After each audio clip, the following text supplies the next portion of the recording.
Hi, my name is Andre Jones with the Jones Company, and I wanted to give a step-by-step uh, process or just explain the process of buying a home and allowing people to know that the process is not a very difficult process, but it is a lengthy process at times.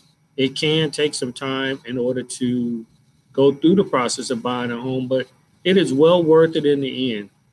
To get the end result for you to get the home that you been dreaming of for years, to find some stability, to give your kids a yard to play in, to have your own garage, be able to decorate the house you want the way you want to.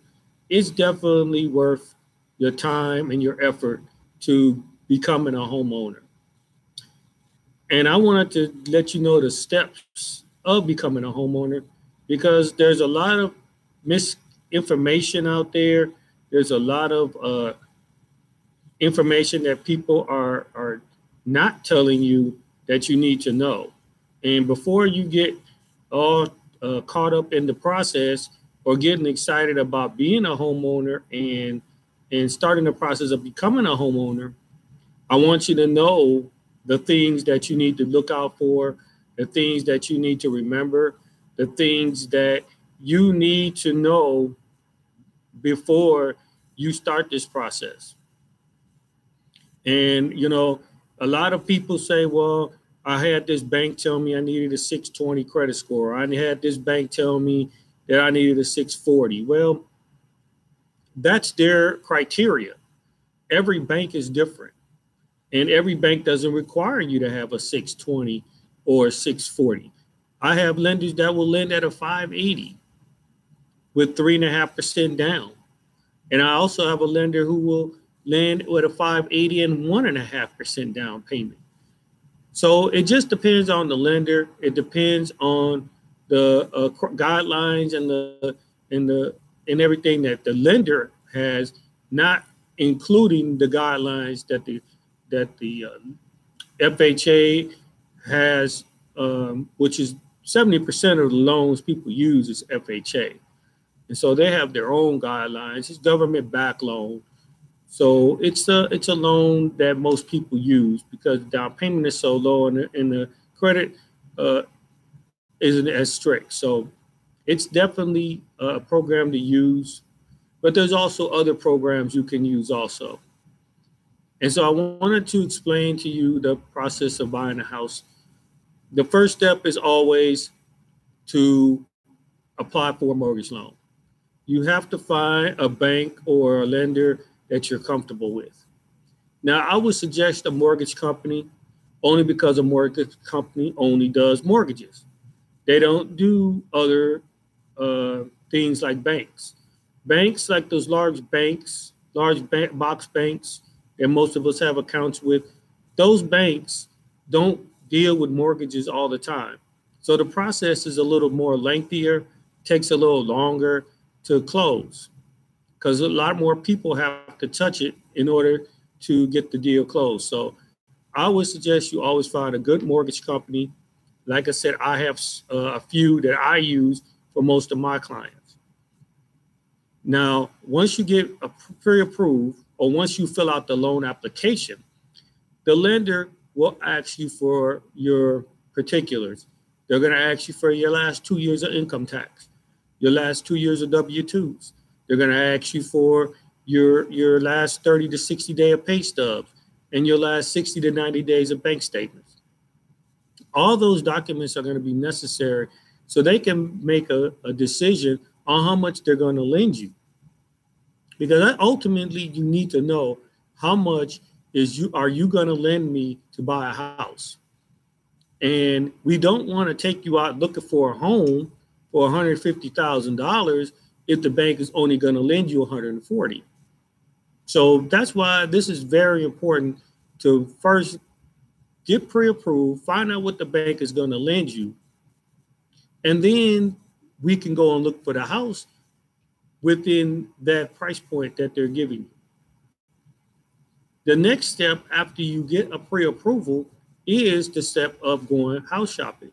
This is where we I will personally send you a list of homes that fit your criteria.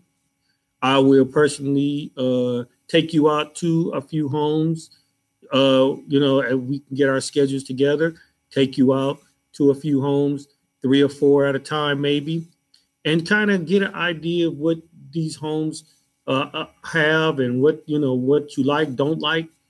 And if you happen to like one of them, great. We'll sit down, talk about how much you would like to offer them, talk about maybe what else you might want to ask the seller for, and kind of get an idea of what you want to put in your offer.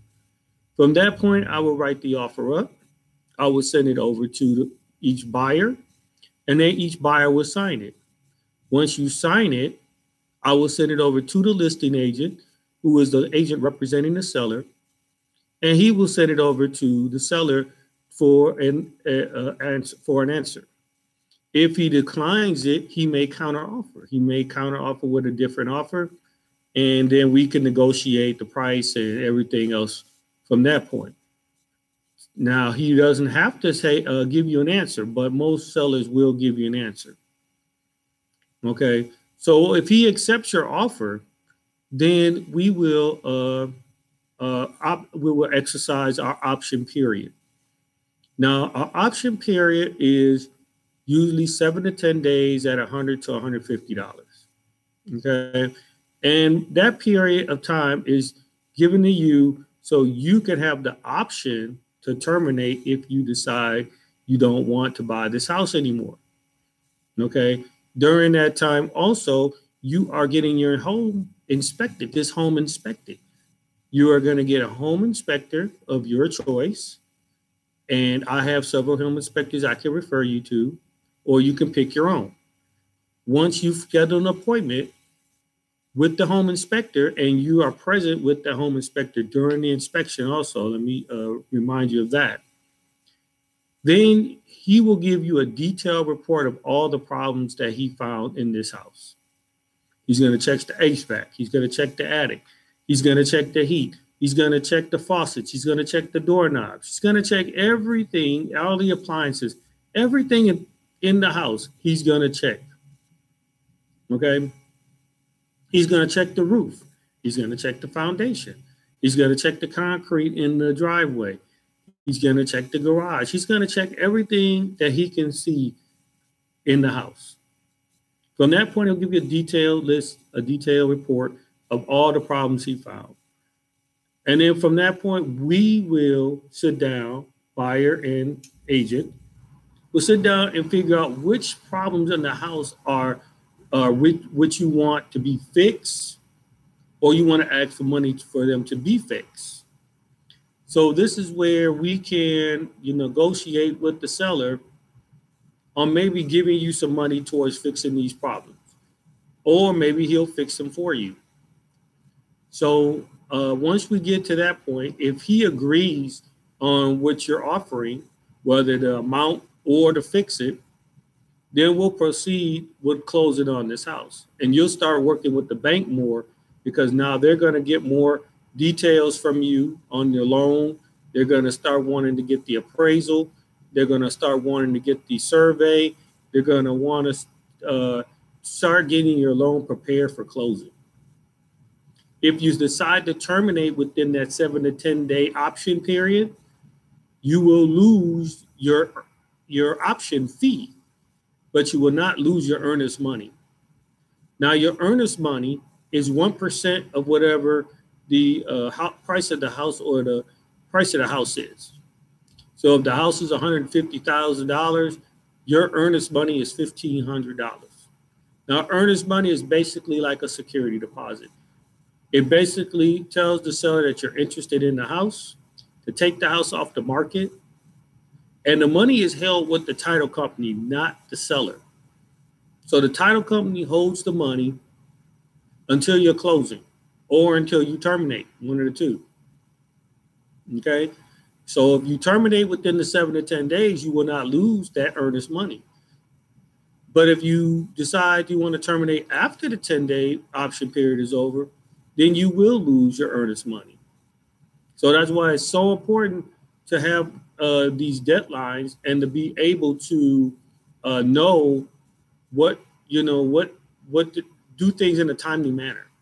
We need to be timely. We need to be prompt on a lot of things because everything in this deal is going to be with time, and time is of the essence. So I suggest that you always be prompt with anything that the bank is asking you for, and even during the time we're negotiating. So once you decide to go forward and everything is complete, the bank will give you a approval. And most of the time, it'll have a few conditions, but there won't be nothing major, nothing that you couldn't work out. So this is where you would get your approval, and you would basically be ready to close on the house. And so the process is not daunting, but it can be a little bit overwhelming.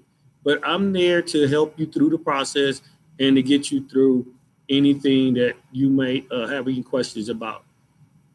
So please become a homeowner and let your children have freedom. Show your children that you are a homeowner so they will become homeowners once they get older, and they can pass that on to their children. So if you have any questions, my information is on the beginning of this video, or I look forward to helping you in any type of way. Remember, we're helping people improve their lives any way we can.